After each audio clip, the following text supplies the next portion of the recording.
Puji nama Tuhan. Dalam kesempatan yang indah ini, kita bersama-sama datang kepada Tuhan untuk memuji, menyembah dan memuliakan namanya. Sebab hanya nama Yesus yang patut kita puji dan kita. Mari jemaat kami undang untuk berdiri. Kita bersama-sama memuji Tuhan dengan pujian sembah Raja Mulia.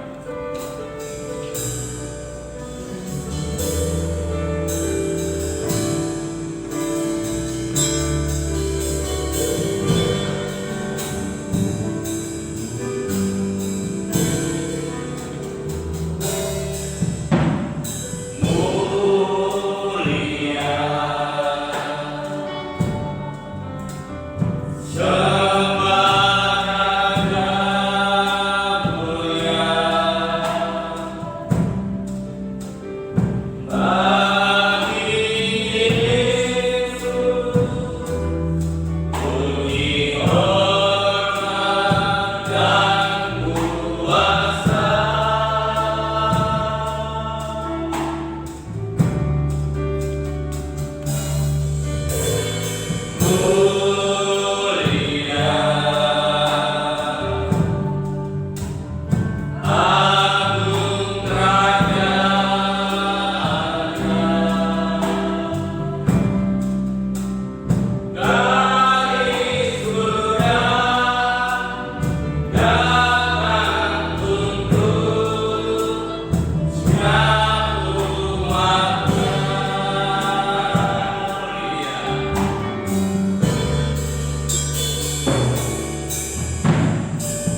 kehidupan kami, sehingga kami boleh menyembah, mengagungkan Engkau, memuliakan Engkau. Engkau adalah Raja di atas segala raja. Engkau adalah Raja yang telah bangkit dari maut. Itu sebabnya Engkau layak untuk ditinggikan, Engkau layak untuk diagungkan dan kami muliakan. Kami bersyukur kalau Tuhan Engkau memilih kehidupan kami untuk menjadi milik daripada Tuhan. Jadi satu kehidupan yang berarti di hadapan Tuhan, jadi satu kehidupan yang berpengharapan di dalam Tuhan. Terima kasih Tuhan, kami lebih lagi ingin menikmati hadirat-Mu lewat ibadah yang Kau sediakan di dalam kehidupan kami, dan kami semakin mengenal akan Tuhan, dan pengenalan akan Tuhan ini yang membuat kami semakin berubah, membuat kami semakin mengasihi Tuhan, membuat kami semakin setia kepada Tuhan. Terima kasih Tuhan, Kau memberkati ibadah ini mulai dari awal hingga selesainya. Hamba-Hamba yang sudah mempersiapkan diri untuk melayani pekerjaan-Mu yang mulia sore hari ini, ke dalam tangan Tuhan kami serahkan, baik leader, singer, pemain musik, petugas LCD yang menaikkan doa, yang bacakan warta gereja, maupun hamba-Mu yang akan menyampaikan firman-Mu. Mari Tuhan Kau sucikan kami, kuduskan kami, terlebih pengurapan darah-Mu yang kudus. Tuhan turut sertakan dalam pelayanan ini, sehingga pelayanan boleh menjadi berkat bagi sidang jemaat-Mu dan boleh berkenan di hadapan Tuhan. Saudara-saudara kami yang lain yang saat ini mungkin masih dalam perjalanan untuk datang kepada Tuhan lewat ibadah ini, Tuhan jaga, lindungi, sertai, tuntun dan bimbing mereka segera tiba di tempat ini bersama kami untuk memuliakan Tuhan. Kalau pekerjaan kuasa kegelapan yang ingin mencoba mengganggu jalannya ibadah ini, bahkan merebut berkat Tuhan yang Kau sediakan lewat ibadah ini, kami menyatukan hati bersama jemaat untuk memanggil nama-Mu, yaitu di dalam nama Tuhan Yesus Kristus. Dalam puasa-puasa yang bukan dari Allah, dalam bentuk apapun, kami tolak, kami patahkan kuasanya di dalam nama Yesus. Dan biarlah Roh-Mu yang kudus menguasai tempat ini, menguasai hati dan pikiran kami, sehingga berkat ibadah ini seutuhnya boleh menjadi bagian di dalam kehidupan kami. Tuhan berkati tiap gereja-gereja-Mu yang menghadapi ibadah yang sama yang kami lakukan pada sore hari ini. Bagaimana Tuhan memberkati kami, Tuhan memberkati mereka semuanya, agar nama Tuhan dipermuliakan. Hanya di dalam nama Tuhan Yesus Kristus Kepala Gereja, kami serahkan segala doa kami buka ibadah kami pada sore hari ini, dan yang siap untuk memuliakan Tuhan, mari bersama kita katakan amin.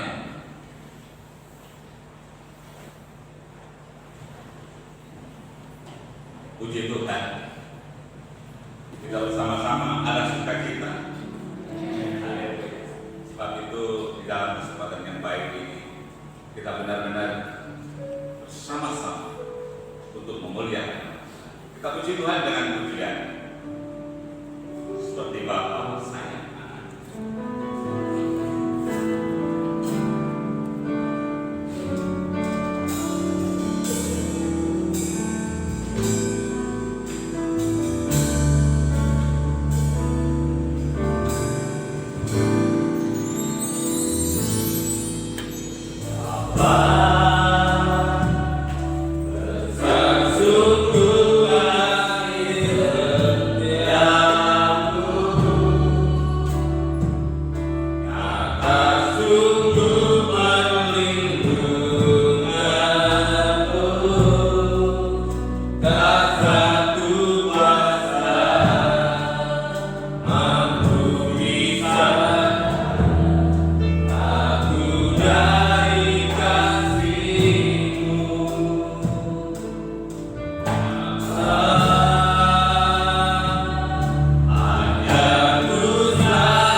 Tuhan, kita puji Tuhan dengan pujian.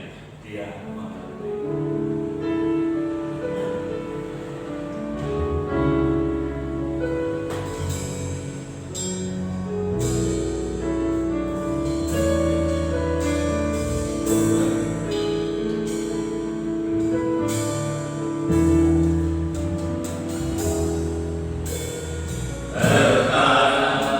Kita merasa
firman Tuhan yang dinyatakan kepada kita pada sore hari ini.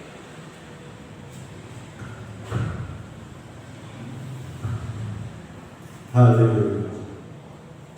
Kembali kami datang mengucap syukur dan terima kasih atas keberadaan kami pada saat malam hari ini Tuhan. Kami ingin memuji, menyembah dan mengagungkan nama daripada Engkau Tuhan, sehingga pada petang hari ini kami benar-benar layak di hadapan Engkau Tuhan. Terima kasih Bapa kami di surga, dan sebentar lagi kami akan mendengarkan sabda kebenaran firman Tuhan. Engkau persiapkan hati pikiran kami, pendengaran kami untuk dibentuk oleh firman Tuhan, supaya setiap firman dan tekan menjadi berkat bagi kehidupan kami. Terima kasih Tuhan, dan selanjutnya kami menyerahkan hamba-Mu yang akan menyampaikan sabda kebenaran firman Tuhan. Engkau urapi segala persiapannya Tuhan. Engkau tambah-tambah hikmat akal budi daripada Engkau Tuhan. Taruhkan Tuhan perkataan Allah di dalam lidah mulut hamba-Mu ini Tuhan, sehingga setiap firman disampaikan Tuhan boleh membentuk sidang jemaat-Mu di tempat ini makin hari makin berkenan di hadapan Engkau. Dan kami serahkan Tuhan, bila ada kuasa kegelapan, roh setan, roh iblis yang ingin mengganggu dalam penyampaian firman-Mu pada saat malam hari ini Tuhan, kami memanggil nama-Mu di dalam nama Tuhan Yesus. Kami usir dari ruangan ini maupun dari dalam hati pikiran kami. Yang kuasa roh Allah sendiri Tuhan, dan berkuasa atas pemberitaan firman-Mu pada saat malam hari ini Tuhan. Terima kasih Tuhan, kami sambut kebenaran firman-Mu hanya di dalam nama Tuhan Yesus. Haleluya. Amin. Silakan. Bapak Ibu Saudara yang dikasihi Tuhan, saya sampaikan shalom. Salam sejahtera di dalam kasih Tuhan kita Yesus Kristus. Oleh karena anugerah dan kemurahan Tuhan, malam hari ini kita dipertemukan kembali dalam ibadah PA yang telah disediakan dalam kehidupan kita. Kita sudah memuliakan Tuhan. Dan tiba saatnya kita siapkan hati kita untuk menyambut firman Tuhan. Firman Tuhan pada malam hari ini akan disampaikan oleh Bapak Pendeta Muda Joko Suwarno. Untuk itu waktu dan tempat saya sediakan. Sidang jemaat yang dikasihi Tuhan, salam. Puji Tuhan, diberkati Tuhan pada malam hari ini. Amin. Kiranya berkat Tuhan senantiasa melimpah di dalam kehidupan kita, walaupun saat ini situasi memang sulit, tetapi kita supaya tidak kalah dengan kesulitan, lalu biarlah damai sejahtera Tuhan Yesus Kristus senantiasa melimpah dalam kehidupan kita. Ya, puji Tuhan, pada malam hari ini firman Tuhan saya berikan tema orang terjual. Mari kita baca di dalam kitab Yesaya 50 ayat 1 sampai 3. Yesaya 50 ayat 1 sampai 3. Beginilah firman Tuhan. Di manakah gerakan surat cerai ibumu, tanda aku telah mengusir dia? Atau kepada siapakah di antara penagih hutangku aku pernah menjual engkau? Sesungguhnya oleh karena kesalahanmu sendiri kamu terjual, dan oleh karena pelanggaranmu sendiri ibumu diusir. Mengapa ketika aku datang tidak ada orang, dan ketika aku memanggil tidak ada yang menjawab? Mungkinkah tanganku terlalu pendek untuk membebaskan, atau tidak adakah kekuatan padaku untuk melepaskan? Sesungguhnya dengan hadirku aku mengeringkan laut, aku membuat sungai-sungai menjadi padang gurun, ikan-ikannya berbau amis karena tidak ada air dan mati kehausan. Aku mengenakan pakaian gelap kepada langit dan menyelimuti dengan kain kabut. Amin. Terpujilah nama Tuhan. Ini suatu pernyataan yang diungkapkan oleh Tuhan terhadap kekecewaannya kepada orang-orang Israel dengan tidak setianya orang Israel kepada Tuhan, sehingga Tuhan menegur kembali, memperingatkan kembali. Padahal Tuhan mengatakan, apakah kurang panjang tanganku untuk membebaskan umat Israel? Atau apakah kekuatannya Tuhan itu tidak bisa melepaskan orang Israel?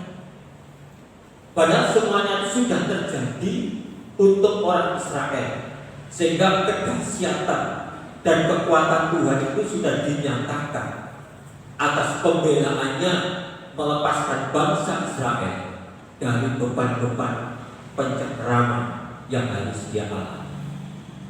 tapi dengan ketidaksetiaannya. Sehingga Tuhan memberikan satu pernyataan. Sehingga firman Tuhan di dalam Yesaya ini mengatakan bahwa di manakah gerangan surat cerai ibumu, tanda aku telah mengusir dia. Sebenarnya Tuhan tidak ada maksud sama sekali untuk memisahkan bangsa Israel ini dari perlindungan Tuhan, dari penyertaan Tuhan. Tidak ada sedikit pun Allah ini ingin mengabaikan jalan-jalan hidup orang Israel yang telah dibebaskan dari bangsa Mesir. Sehingga dikatakan, atau kepada siapakah di antara penagih-utangmu aku pernah menjual engkau. Tuhan memberikan satu pertanyaan, memberikan suatu kenyataan bahwa setelah Tuhan membebaskan bangsa Israel, Tuhan tidak pernah sedikit pun mempunyai maksud untuk menjual kembali atau untuk menjadikan kembali bangsa Israel menjadi budak, menjadi hamba yang terjual. Tetapi ini yang menjadi kenyataan sesuai dengan pernyataannya Tuhan. Sesungguhnya oleh karena kesalahanmu sendiri kamu terjual.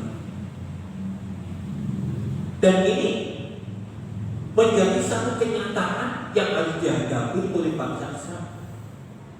Menjadi satu pil pahit yang harus ditelan oleh bangsa Israel. Oleh kesalahanmu sendiri kamu telah terjual. Dan oleh karena pelanggaranmu sendiri ibumu diusir. Perlindungan sudah tidak menyertai bangsa Israel kembali. Nah, inilah menjadi satu teguran yang disampaikan di dalam kitab Yesaya untuk orang-orang Israel. Sehingga bangsa ini mau atau tidak mau harus menyadari bahwa kesalahan dan pelanggaran itu tetap bisa memisahkan orang-orang yang dipilih itu. Kesalahan dan pelanggaran tetap bisa menjauhkan bangsa Israel, menjadikan bangsa Israel menjadi bangsa yang terjual kembali secara keimanan, secara rohani. Ini yang tidak bisa dilimpah. Ini yang harus terus dicermati oleh bangsa Israel. Bagaimana caranya supaya bangsa Israel kembali menjadi bangsa-bangsa yang telah ditebus.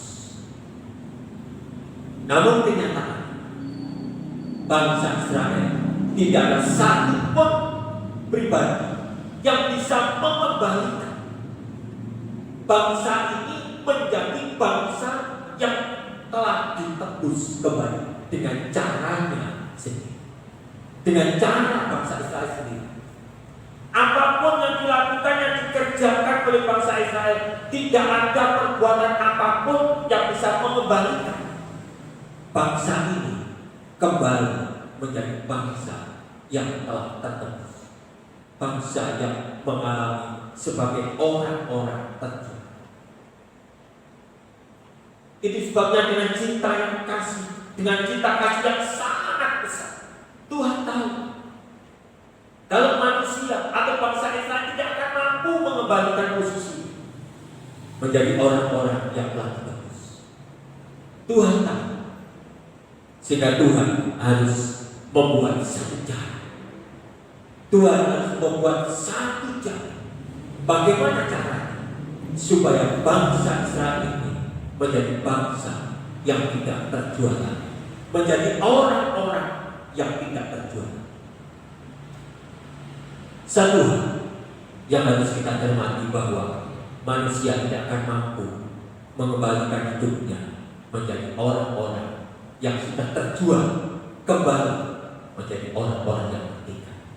Tidak ada satupun yang mampu untuk menyelamatkan itu. Hanya Tuhan saja yang tahu. Tuhan saja yang sanggup untuk menebus orang-orang yang terjual ini menjadi orang-orang yang merdeka. Kita akan melihat di dalam langkah selanjutnya Yesaya 63 ayat 3 sampai 7. Ini kejadian yang tidak boleh terlupakan oleh setiap manusia. Walaupun ayat ini sudah beribu-ribu kali dibaca, tapi ini harus kita tanamkan benar-benar di dalam hati dan pikiran kita, supaya kita menjadi orang yang sadar betapa hebatnya Tuhan menanggung untuk mengembalikan orang-orang yang telah terjual. 53 ayat 3 mulai. Ia dihina dan dihindari orang, seorang yang penuh kesengsaraan dan yang biasa menderita kesakitan. Ia sangat dihina sehingga orang menutup mukanya terhadap dia, dan bagi kita pun dia tidak masuk hitungan. Tetapi sesungguhnya penyakit kita lah yang ditanggungnya, dan kesengsaraan kita yang dipikulnya. Padahal kita mengira dia kena tukar, dipukul dan ditindas Allah. Tetapi dia tertikam oleh karena pemberontakan kita. Itu yang bahkan bawah. Tetapi dia tertikam oleh karena pemberontakan kita. Dia diremukkan oleh karena kejahatan kita. Ganjaran yang mendatangkan keselamatan bagi kita ditimpakan kepadanya, dan oleh bilur-bilurnya kita menjadi sembuh. Kita sekalian sesat seperti domba, masing-masing kita mengambil jalannya sendiri. Tetapi Tuhan telah menimpakan kepadanya kejahatan kita sekalian. Dia dianiaya, tetapi dia membiarkan diri ditindas dan tidak membuka mulutnya.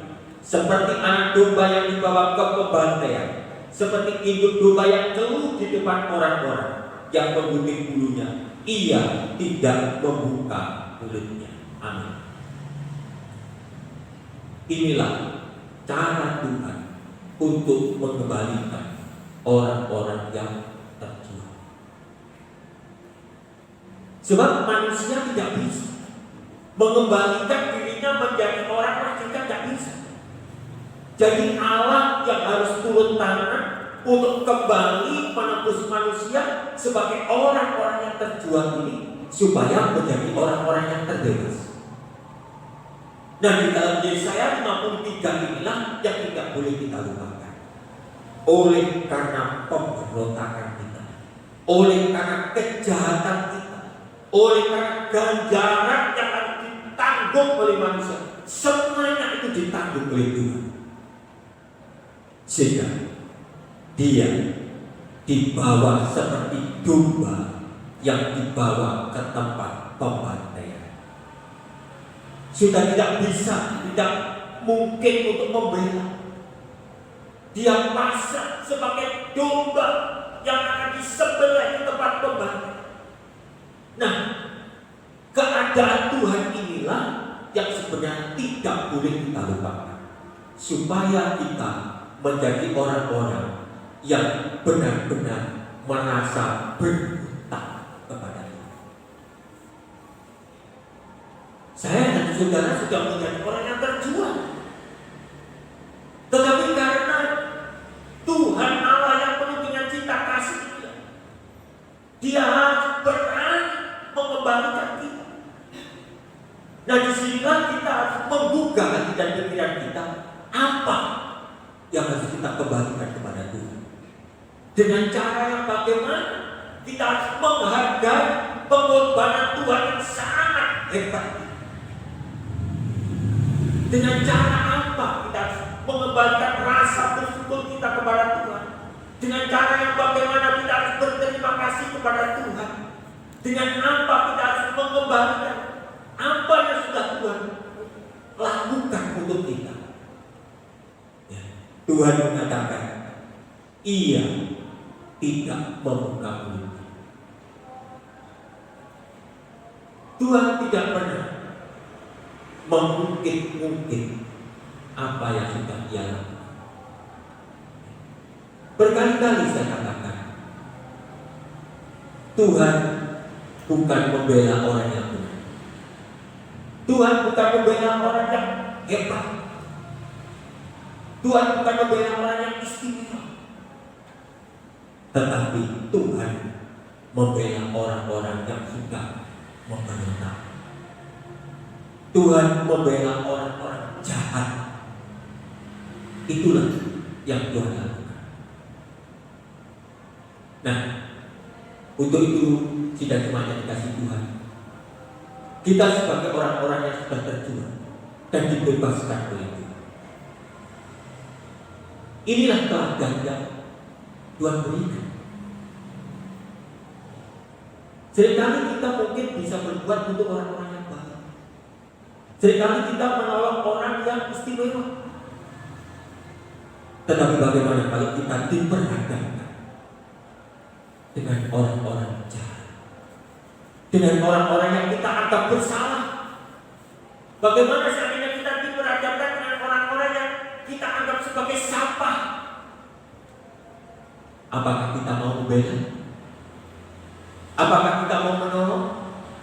Apakah kita mau membantu? Inilah kenyataannya teladan yang diberikan Tuhan kepada kita.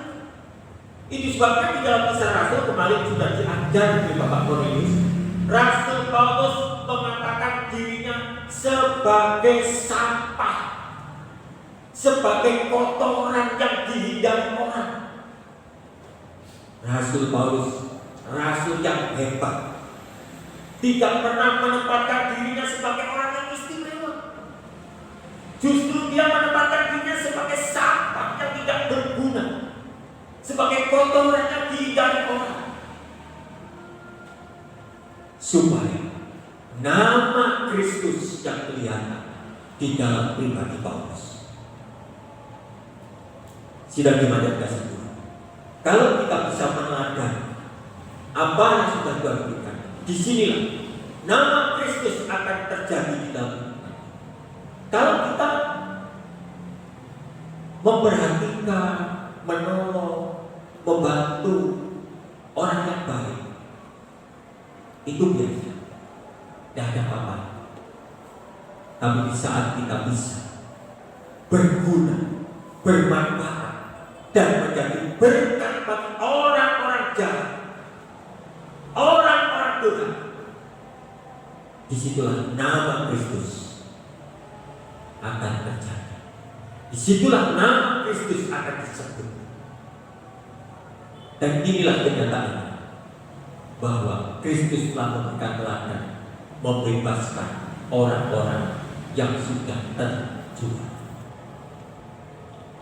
Saya dan saudara adalah orang-orang yang terjual, bukan orang-orang hebat, bukan orang-orang istimewa di hadapan Tuhan. Tetapi justru itulah Tuhan datang. Dia menembus, dia menjadi domba yang keluar, dibawa ke tempat pemakaman. Sidang jemaat yang dikasihi Tuhan, mari kita menjadi orang-orang yang tahu berterima kasih pada Tuhan. Kita menjadi orang-orang yang terus bertanya, apa yang harus aku lakukan kalau Tuhanku sudah menembus aku seperti itu? Apa yang harus aku berikan kepada Tuhan? Apa yang harus aku lakukan dari teladan Tuhan ini? Apakah aku akan tetap menjadi orang yang sombong? Menjadi orang yang ingin disanjung-sanjung, yang ingin disembah-sembah, baru bisa menjadi berkat? Disitulah maka nama Kristus tidak akan dipenuhi. Tetapi mari kita belajar menjadi orang-orang yang tahu siapa sebenarnya posisi kita. Ya kita lihat di dalam Roma ayat 8. Nanti kita baca lompat-lompat ayat 5, ayat 7, ayat 12 dari Roma pasal 8. Roma 8 ayat 5. Sebab mereka yang hidup menurut daging memikirkan hal-hal yang dari daging. Mereka yang hidup menurut roh memikirkan hal-hal yang dari roh. 7. Sebab keinginan daging adalah perseteruan dengan Allah, karena ia tidak takut kepada hukum Allah. Hal ini memang tidak mungkin baginya. 12. Jadi saudara-saudara, kita adalah orang berhutang. Itu yang kita bahas. Kita adalah orang berhutang, tetapi bukan kepada daging, supaya hidup menurut daging. Di dalam ayat 5 sudah jelas dikatakan bahwa disitulah ada pilihan. Apakah kita hidup menurut daging atau kita hidup menurut roh? Dikatakan sebab mereka yang hidup menurut daging memikirkan hal-hal yang dari daging. Mereka yang hidup menurut roh memikirkan hal-hal yang dari roh. Dua hal ini maka kita harus bisa memilih. Apakah kita memilih cara hidup yang memikirkan hal-hal yang dari daging atau kita memilih hidup hal-hal yang dari roh? Di dalam ayat ini ada satu pernyataan yang menjadi sesuatu ketetapan bagi Allah, yaitu sebab keinginan daging adalah perseteruan terhadap Allah. Ini menjadi satu pernyataan. Apakah kita akan berdiri menjadi orang yang menjadi seterunya Allah, atau kita akan berdiri menjadi orang-orang yang hidup dituntun dan menurut roh? Ini menjadi satu pilihan yang harus diambil oleh setiap orang yang percaya kepada Tuhan Yesus. Jadi tidak bisa berjalan dua-duanya. Mau hidup menurut daging kadang-kadang berdua, hidup menurut roh kadang-kadang tidak bisa. Ya, harus menjadi satu ketetapan yang kuat di dalam hidup kita. Ya, orang yang menurut roh dikatakan mereka yang hidup menurut roh memikirkan hal-hal yang dari roh. Satu contoh, ya, saya sempat ngomong sama Pak Heri di parkir. Pak, coba kita pikir, orang Kristen di Bukit Sion 1 minggu ibadah itu cuma 3 kali. Sedangkan saudara kita Muslim 1 hari itu 5 kali. Jadi kalau 1 minggu saudara kita itu beribadah 35 kali, dan itu sanggup mereka. Kita cuma 3 kali, gak sanggup. Coba, hal ini kalau kita memikirkan daging tidak akan sanggup. Tetapi kalau orang itu memikirkan roh, jangankan 3 kali, saudara kita 35 kali sanggup.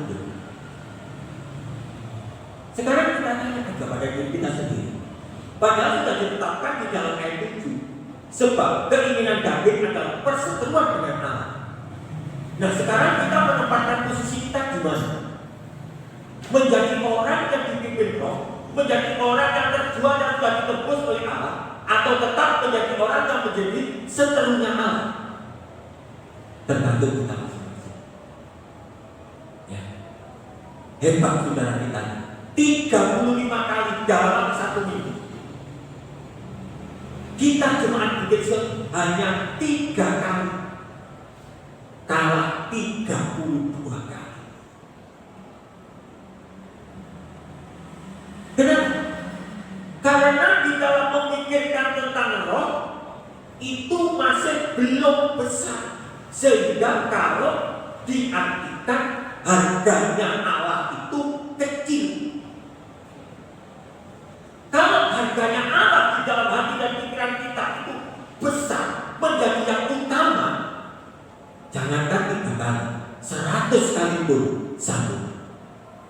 Itu kalau Allah harganya menjadi besar dan menjadi yang utama di dalam hidup kita, maka kita disuruh ibadah berapa kali pun sanggup. Sebab harganya Allah itu besar.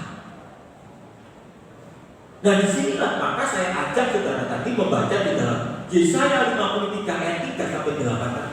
Itulah cara Tuhan menebus kita. Bukan dengan cara yang mudah, dengan kesengsaraan yang hebat. Kalau orang disuruh ibadah, itu kan bukan sengsara, hanya mau atau tidak. Hanya itu saja. Hanya mau atau tidak, bukan sengsara. Tetapi Tuhan kita untuk membebaskan sebagai orang yang terjual itu dengan cara yang dasar. Harus mati, harus dan tidak boleh tidak. Kita ibadah sampai mati, dan hanya 3 kali, bukan 35 kali. Sekali lagi saya jelaskan. Jadi sekarang kita harus tahu posisi kita di mana. Menjadi orang yang hidup dipimpin Roh atau menjadi orang yang menjadi seterunya Allah. Dan kita harus sadar di dalam ayat 12, saudara-saudara, kita adalah orang berhutang. Berhutang kepada siapa? Tetapi bukan kepada daging. Supaya hidup menurut daging berarti kita berhutang terhadap roh. Orang yang berhutang terhadap roh adalah orang yang menurut kepada roh. Dan orang yang dipimpin roh, tidak ada orang malas. Tidak ada orang yang hatinya gak rindu pada Tuhan, gak ada. Gak ada orang yang hatinya itu tidak ingin berjumpa Tuhan, gak ada. Orang yang hatinya ada roh itu berkobar-kobar dalam hatinya. Berkobar-kobar. Saya bukan orang hebat. Saya bukan orang yang bikin roh luar biasa, tidak biasa. Tetapi kalau hari ibadah mulai dari pagi itu sudah saya persiapkan. Hari ini ada ibadah. Ini yang harus aku lakukan. Ini. Jam 2, jam 3 sore harus selesai. Selesai tak selesai, saya harus tidak. Karena saya harus ibadah. Mendamping kalau rohnya itu kuat. Mungkin sepanjang hari kamu bekerja berdoa toh. Tapi saya belum mampu. Doanya hanya belum sampai sehari. Belum sampai sehari. Ya, puji Tuhan. Jadi kita harus. Nah, bagaimana orang yang dipimpin roh itu pasti akan luar biasa. Kita baca di dalam ayat yang sangat menjadi apa?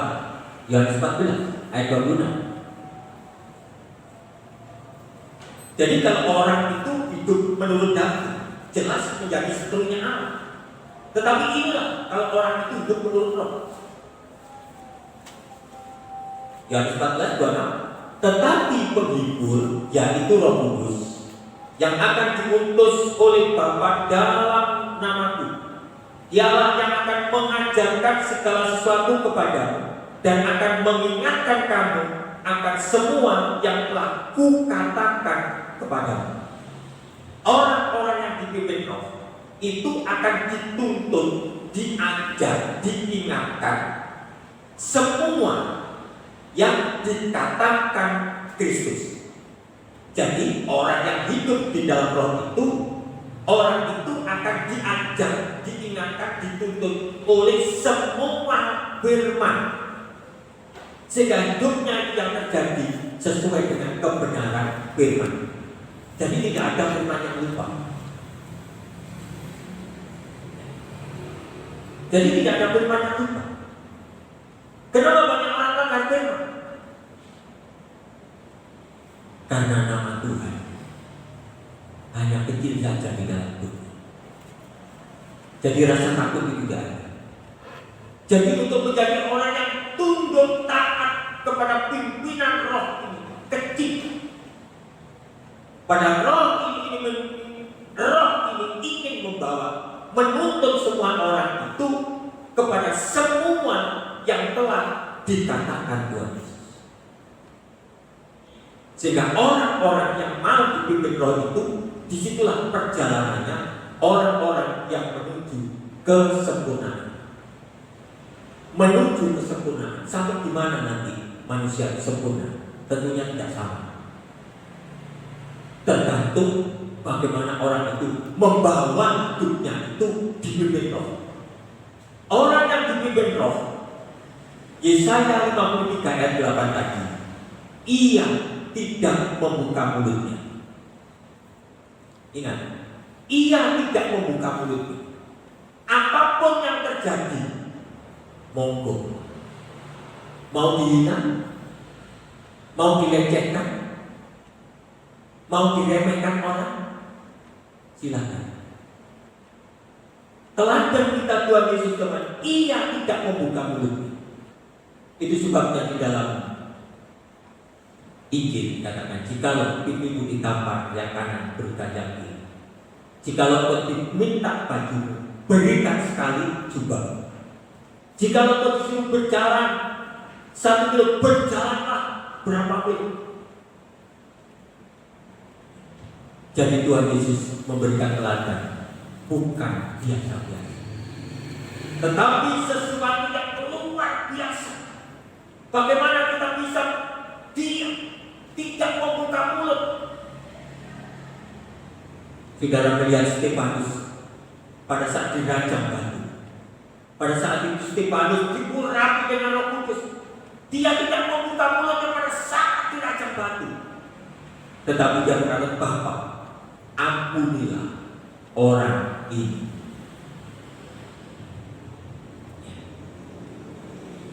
Kenapa Stefanus bisa seperti ini? Karena dipimpin. Memang teladan Tuhan itu tidak mudah. Untuk menjadi orang yang diam itu berat. Ya. Sudah saya saksikan, saya belajar berat. Apa omongan yang saya tidak suka, saya diam itu berat. Tapi harusnya diam, beres. Walaupun sini, diam, beres, selesai. Tapi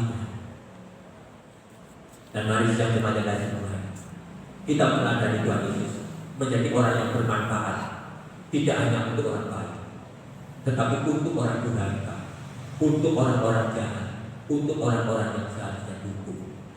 Itu juga harus kita perhatikan. Disitulah teladan Kristus akan menjadi nyata di dalam hidup kita. Maka kita menjadi orang-orang yang terjual, menjadi orang-orang yang merdeka, tahu berterima kasih, dan hidup di dalam teladan Tuhan kita Yesus Kristus. Amin. Tuhan Yesus memberkati.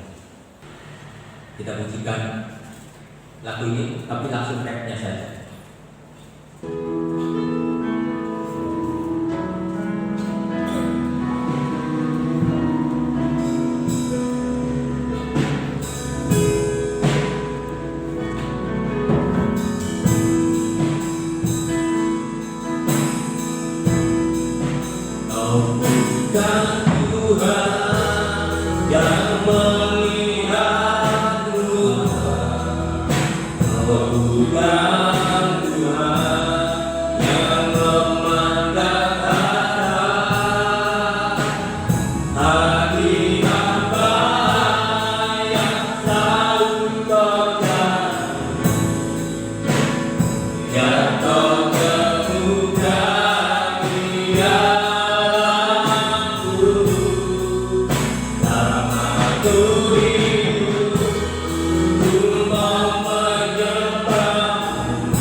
Bukan Tuhan yang melihat rumah. Saya undang Bapak Sri Kristo. Bukan Tuhan yang memandang harta hati hamba yang selalu kau cari. Ya kau temukan di dalamku selama ku hidup, ku mau menyembahmu sebab engkau sangat berarti bagiku. Yang terbaik yang ada padaku, ku persembahkan kepadamu, Yesusku.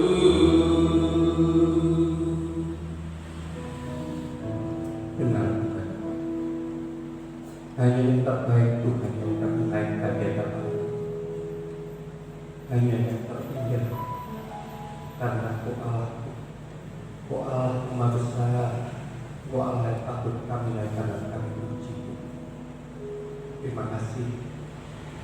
Kalau pada malam hari ini Tuhan, firman-Mu mengingatkan pada kami, mengapa kasih Tuhan begitu jauh pada kami, yang seharusnya kami sebagai biji mata Allah, yang seharusnya kami harus dekat kepada-Mu. Namun apa yang ada Tuhan, seakan-akan kami terbuang Tuhan. Ampuni kami Tuhan.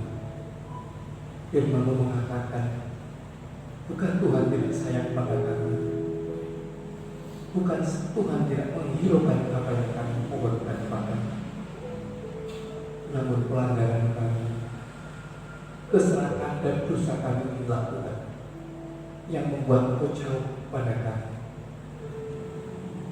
Terima kasih. Kalau pada malam hari ini Tuhan, firman-Mu mengingatkan kepada kami supaya kami kembali mendekat pada-Mu. Kami tidak menyintai dunia, walaupun saat ini kami hidup di dunia. Tuhan, beri kami kekuatan, beri kami hikmat-Mu, agar benar-benar Tuhan hidup ini kami persembahkan kepada-Mu. Tuhan, sekali lagi Tuhan, ampuni kami kalau saat ini Tuhan kami masih sering Tuhan mengutamakan diri kami daripada mengutamakan Engkau. Terima kasih kalau pada malam hari ini firman-Mu mengingatkan kepada kami. Tuhan, hanya Roh Kudus yang mampu menuntun kami, hanya Roh Kudus yang mampu mengubahkan apa yang saat ini kurang baik. Kami yakin kalau Tuhan menjadi semuanya akan menjadi baik sesuai firman yang sudah kami dengar pada malam hari. Terima kasih Tuhan, terima kasih. Kami berdoa untuk Abang-Mu yang sudah memberikan firman-Mu bagi kami. Tuhan, jadikan saluran berkat setiap firman disampaikan, semuanya menjadikan berkat bagi kami. Terima kasih, terima kasih. Hanya di dalam nama Tuhan Yesus Kristus kami alaskan segala doa kami. Haleluya. Amin. Silakan Tuhan. Layanan juga saya serahkan kepada Bapak Pendeta Rodius. Saya undang semua untuk baik berdiri. Kita akhiri ibadah kita pada malam ini dengan satu pujian besar anugerah.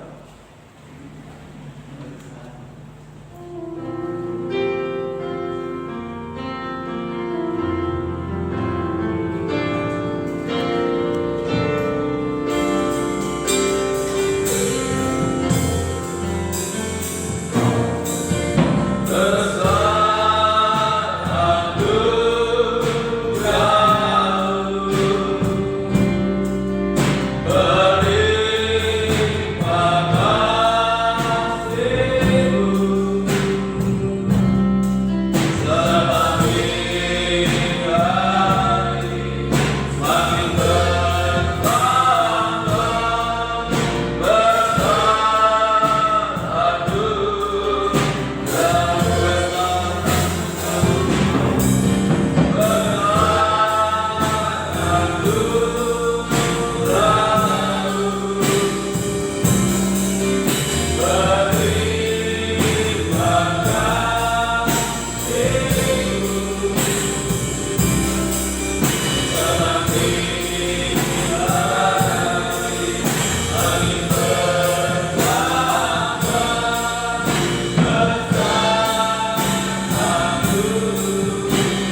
kiranya kami rasakan dalam kehidupan kami Tuhan, betapa besar anugerah-Mu yang semakin Engkau nyatakan dalam kehidupan kami, cara khusus lewat ibadah kami pada malam ini.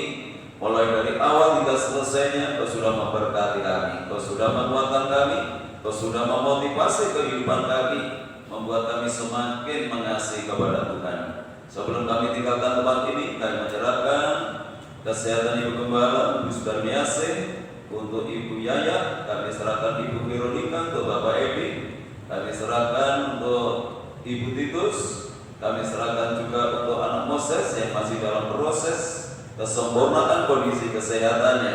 Kami serahkan semuanya ke dalam tangan-Mu. Kami percaya kuasa Tuhan tidak pernah berubah dulu, hari ini, bahkan untuk selamanya. Bagi orang yang percaya kepada Tuhan, untuk itu mari Tuhan ulurkan tangan kuasa-Mu, jamah mereka yang sakit di dalam nama Yesus Kristus, yang sakit disembuhkan, yang sakit dipulihkan.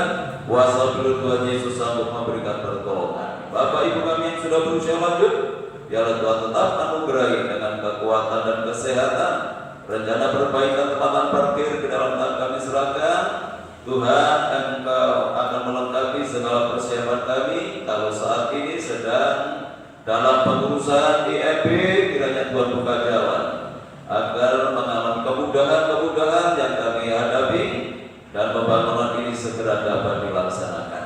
Terima kasih Tuhan. Kami menyerahkan rencana pernikahan saudara kami Andre dengan Lina yang akan berlangsung pada hari Sabtu yang akan datang. Kiranya Tuhan menolong, Tuhan memberkati, supaya pernikahan ini membuat nama Tuhan dipermuliakan, dan kedua saudara kami ini tidak hanya sebatas menikah di tempat ini, tetapi menjadi bagian jemaat-Mu yang ada di tempat ini. Terima kasih Tuhan.